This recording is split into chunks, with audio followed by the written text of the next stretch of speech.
Welcome back to another technical deep dive here in the debug zone. Today, we're tackling a big question and breaking it down with insights from other users.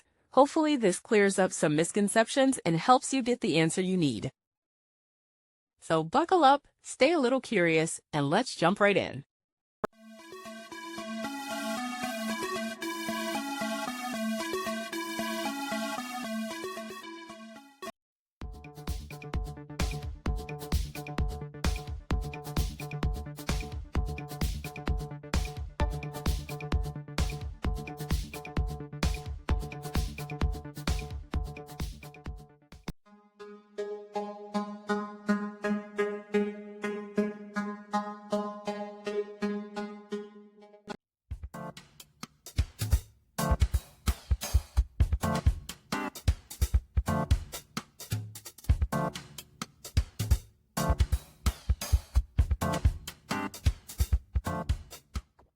And that's a wrap.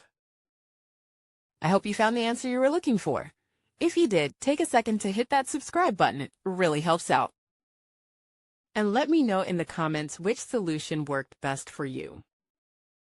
See you next time in the debug zone.